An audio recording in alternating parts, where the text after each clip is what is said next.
strengthen the party to ensure victory in the next year's general election. Isaac Jali with a report. The 2024 MCP convention was opened on Thursday by President Dr. Lazarus Chakwera, who is also president of the Malawi Congress Party 2024 convention has closed with a call that the newly elected leadership should help foster unity and strengthen the party to ensure victory in the next year's general elections. Isaac Jali with a report. After 3 days of deliberations and electing new office bearers, the Malawi Congress MCP convention has finally come to an end.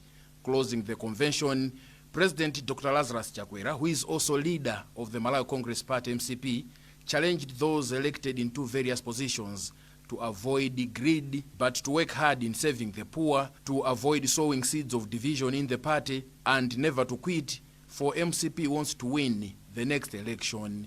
Dr. Chakwera also implored on the new National Executive Committee members to ensure primary elections in readiness for the 2025 polls are conducted in an orderly manner. The President and MCP leader thanked party supporters who financed the convention, saying this is contrary to some ruling parties who he said used to finance party functions using public resources. Dr. Chakwera said instead, his administration is using public resources to transform Malawi through various development projects. Earlier, chairperson of the organizing committee of the convention, Kezi Msugwa, asked the delegates to approve a resolution allowing the party president and the new National Executive Committee members to co-opt into various positions of the National Executive Committee members based on various criteria, including gender considerations, regional balance, as well as religious affiliations. The convention, according to various speakers, will go down as one of the well-organized elective conventions in the country and sets exceptional standards for future conventions. Notably present at the closing ceremony were major contenders who did not make it in the just-ended elections, a sign that after the storm, the party remains united to move forward to achieve its goals. Isaac Jali, MBC, Lilongwe. One of the major highlights of the just-ended MCP convention is the hotly contested election of new office bearers of the party. Olive Pili reports. The 2024 MCP convention was opened on Thursday by President Dr. Lazarus Chakwera, who is also president of the Malawi Congress Party. In his opening address, President Chakwera urged delegates to vote for a party executive that will serve the interests of Malawians and take the party to victory in the 2025 general elections. Delegates have since ushered in a new executive. President Chakwera was endorsed and opposed to continue leading the party for another 5 years. The hotly contested first vice president position was won by Catherine Gotani-Hara, the current Speaker of the National Assembly. Another hot contest ensued on the position of Secretary General of the party. It turned out Richard Chimwendo Banda, former Director of Youth for the party, was the choice for delegates. The position of Treasurer General fell John Paul, while Information Minister Moses Konkuyu retained his campaign director position. The party's organizing secretary is Dels Gumba, while Jessica Bwila is back to the position of publicity secretary she once held. Director of Legal Services is George Katspatike, while James Sandeza is trusted to direct women affairs in the party. Stephen Baba Malondela is new Director of Youth, while Director of Elections remains Elias Chakwera. Director of Economic Affairs is Henry Mumba. Director of International Affairs is Patricia Kayinganangozo, while Director of Research is Ronald Chantunya. Director of Recruitment is in the hand of current First Deputy Speaker of Parliament, Madalitso Kazombo, with Director of Political Affairs as Maxwell Cholera. Director of Strategic Planning is Usamba Dzonzi, and Maureen Bondo is Director of Social Services. Current Agriculture Minister Sam Kawale is Director of Public Relations, and Director of Religious Affairs is Annie Chibwana. Malawi Electoral Commission has since confirmed this lineup as true reflection of the will of the convention delegates. The convention delegates have since agreed that Party President Chakwera and the new executive should fill remaining positions within 30 days. Olive Piri, MBC News, Lilongwe. Meanwhile, former Vice President of Malawi Congress Party, Harry Mkandawire, has called for unity in the party after the elective convention. He said the focus for all members now should be working together to win next year's general election. First, I'm very happy that this far everything has gone on very well. Looks like it will be one of the most successful conventions that MCP has ever had. And I'm very pleased about that. Looking forward, we are focusing on 2025. That's terribly important. In as far as I'm concerned, the seat that we should protect is the seat of the state president. These positions at NEC, yes, they are important, but not very, very important. We want to make sure that the seat of the president is protected come 2025 when we go to elections. My take on this one is that we need to go back. As we go back, we need to reconcile. There were different people vying for positions. They were bad-mouthing each other. My appeal to them is that MCP is a family. There is no need for divisions. Our aim is to make sure that we win general elections next year. And for us to do that, we need to work together. Vice President Dr. Michael Usi is in Kigali, Rwanda, where he will attend the inauguration of President-elect Paul Kagame later today. Dr. Usi arrived at Kigali International Airport at 9:10 in the evening yesterday and was welcomed by Deputy High Commissioner of Malawi responsible for Tanzania, Rwanda and Burundi, Debola Mitawa, and other officials from the Rwandese government. Dr. Usi is in Rwanda on behalf of President Dr. Lazarus Chakwera, who has delegated him. Meanwhile, all is set for the inauguration of President-elect Paul Kagame today. Kumalawi is there and she now reports. President Paul Kagame takes on oath of office for another 5-year term after registering a landslide victory during the July 14 to 15 poll, securing more than 99% of votes cast. The much-anticipated inauguration ceremony is expected to draw 45,000 people at the iconic Amahoro Stadium in Kigali. 27 African heads of state and government are expected to grace the occasion, and Malawi will be represented by the Vice President, Right Honorable Dr. Michael Usi. Dr. Usi has been delegated by President Dr. Lazarus Chakwera. Kagame was first sworn in as President of Rwanda in 2000. The inauguration ceremony comes nearly 3 weeks after Kagame was elected into office, beating by a large margin Frank Habineza of the Democratic Green Party of Rwanda and Philip Mbaimana, an independent candidate. Kumalawi, MBC News, Kigali, Rwanda. The Lilongwe University of Agriculture and Natural Resources, Luana, has stressed the need for people in the country to diversify their food consumption patterns to deal with food shortage. A lecturer in food and nutrition at the university, Alexander Kalimbira, made the remarks in Lilongwe during a meeting aimed at discussing agriculture practices in Southern Africa. More in this report by Lonjezo Msodoka.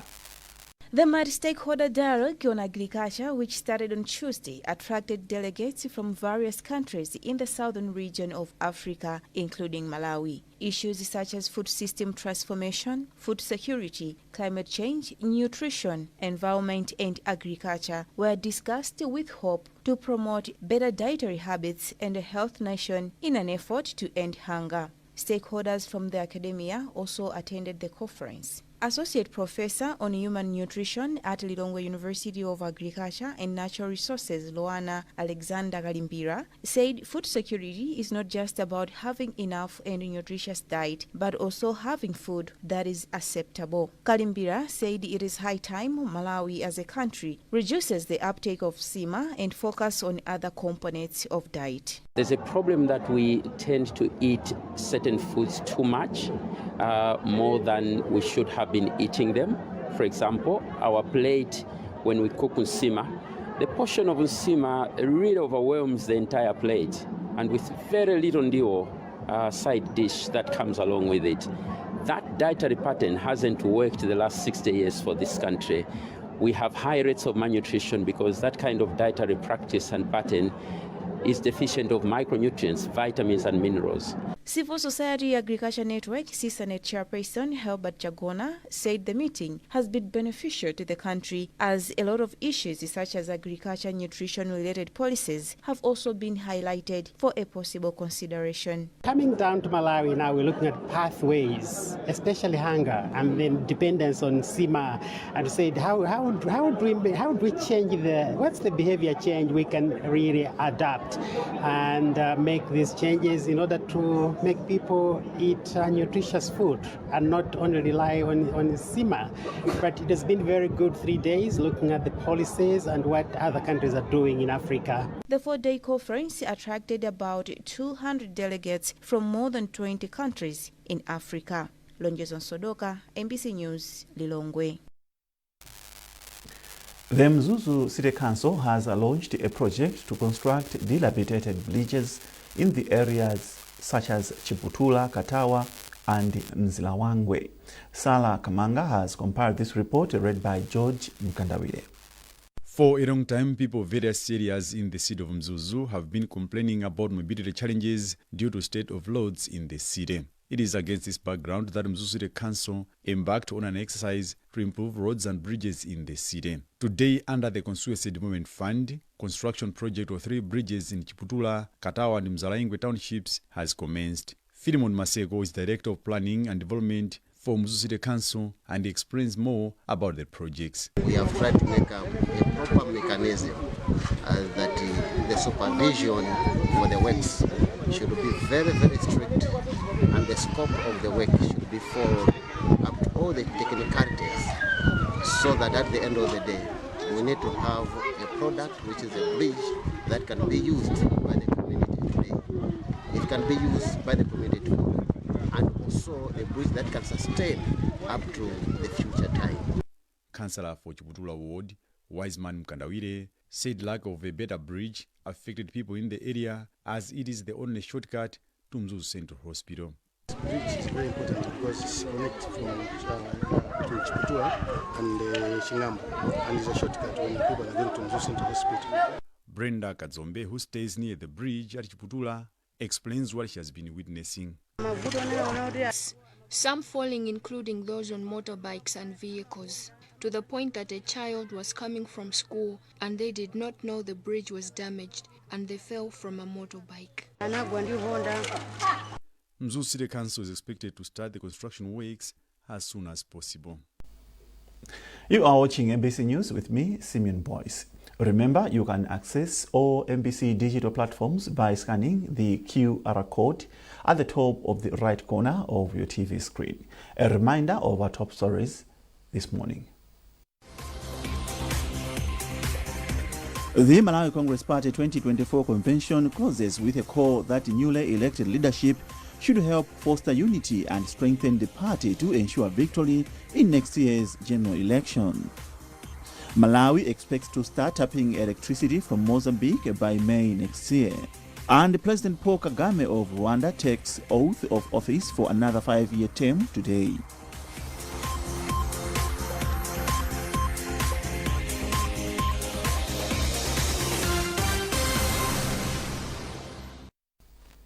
Welcome back. There is hope that the construction of the dwelling houses for Cyclone Freddy survivors that were affected by cyclone in the area of Traditional Authority in Njema in Mulanje will restore their livelihoods.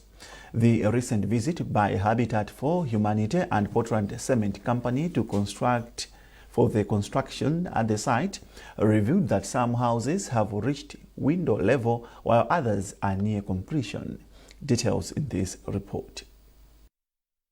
Mujiwa village was one of the hardest hit areas in Mulanje district during Cyclone Freddy in March last year. The devastating storm left many people, including Eliza Mlesa, without shelter. The situation prompted Habitat for Humanity organization to join government efforts in constructing houses for the survivors. The project has brought hope to Eliza Mlesa, who lost her 17-year-old son and 9 relatives. Habitat for Humanity Malawi, in collaboration with Portland Cement Company, aims to build 96 houses, with 37 already underway. Victor Muhango is the National Director for Habitat for Humanity. Sponsors Habitat for Humanity was to help this community to recover by having decent shelter. So we started this project to provide housing to 96 families that were affected by the cyclone. Out of those 96, so far we have raised resources to help 37 households, which means we're remaining with 59. Out of those 37, we have received support from different partners, including Habitat for Humanity International. Meanwhile, Portland Cement Company has contributed 600 bags of cement to support the construction efforts, whose initial work began last year. Violet Viriri is the Marketing and Corporate Affairs Manager for Portland Cement Company. Made a commitment to contribute cement, raw materials, towards the building exercise. And today we are here just to witness the progress that is happening so far, but also to make a bit of a contribution towards the building exercise and to make sure that everything that we had planned together with Habitat for Humanity is indeed coming to materialization. Habitat for Humanity requires about 1.2 billion kwacha to complete the project. According to the National Director, so far it has already raised half of the amount.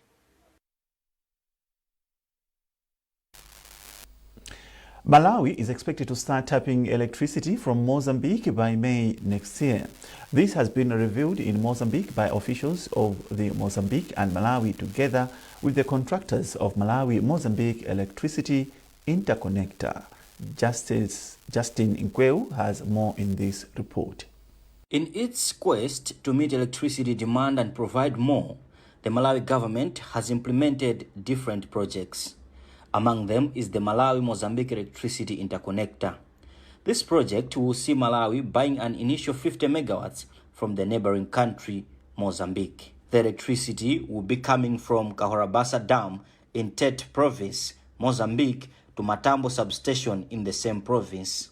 From there, the electricity will be transferred to Pombeya substation in Balaka, Malawi, and sold to Malawians.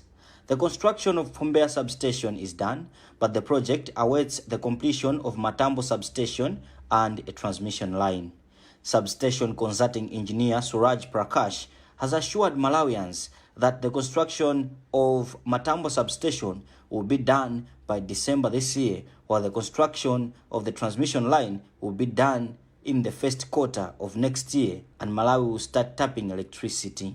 Yeah, this began 1.5 years before, and current status is like 66% of the progress is already completed on these works, both combined together, designing and procurement as well as the construction part. So the expectation for completion of this project is somewhere in the December this year. So it will depend mostly even on the another portion of this project, which is the transmission line, and the completion of this substation itself will not have like the power transportation from Mozambique to Malawi. That portion of transmission line also needs to be completed, wherein the power could be transferred to Malawi. Kahorabasa Dam, where the electricity will be coming from, produces 2,075 megawatts of electricity from its 5 machines. Malawi has set a target to have 1,000 megawatts in its power grid. Justin Nkweu, MBC News, Tete, Mozambique. In business, officials in Mozambique have assured Malawian exporters and importers of continued efficiency at Beira Port. The officials made the remarks when a group of Malawian journalists appreciated the significance of the port to Malawian importers and exporters. Justin Nkweu again with the report. Just like any other country, Malawi wants to grow its economy. That growth is embedded in the Malawi 2063 blueprint. Key pillars in the Malawi 2063 blueprint are agriculture, commercialization and productivity, urbanization, and industrialization. Industrialization aims at making sure that Malawians consume what they produce and export some produce.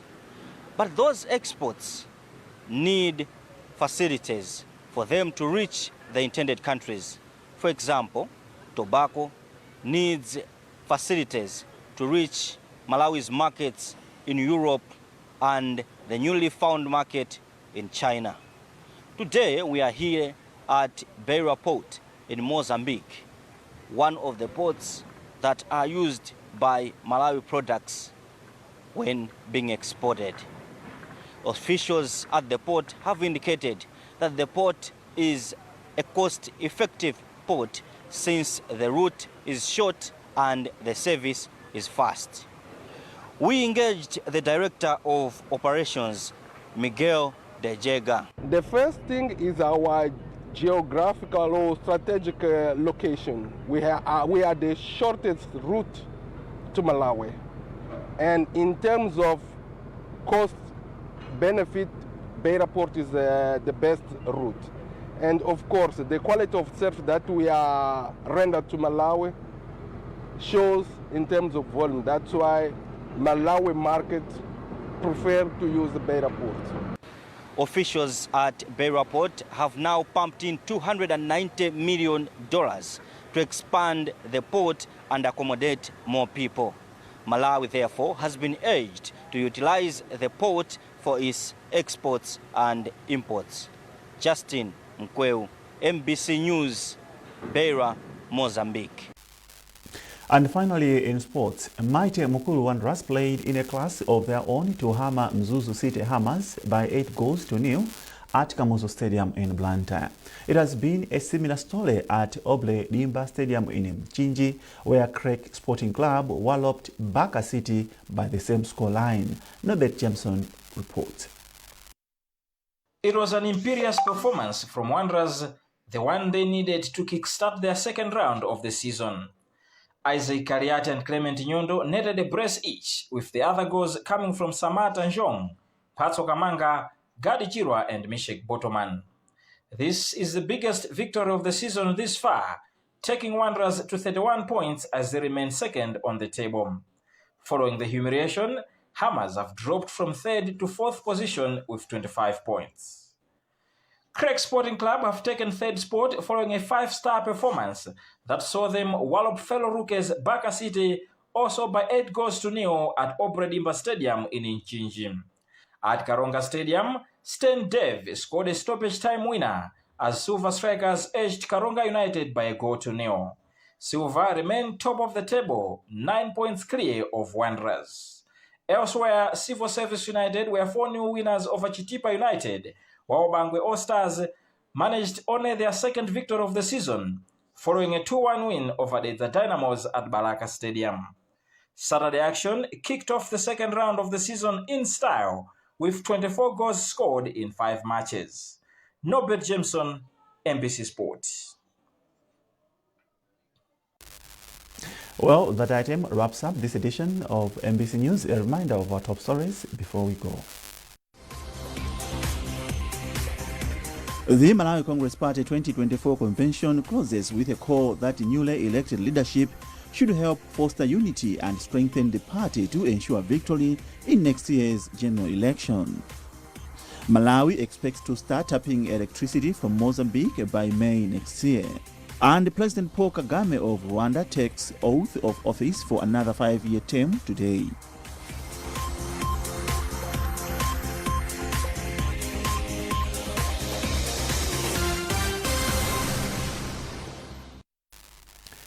For more on these and other stories, follow our online platforms, Facebook, X, and our website, mbc.mw. You can access all MBC digital platforms by scanning the QR code at the top right of the corner of your TV screen. I am Simeon Boyce. Thanks for watching. Bye for now.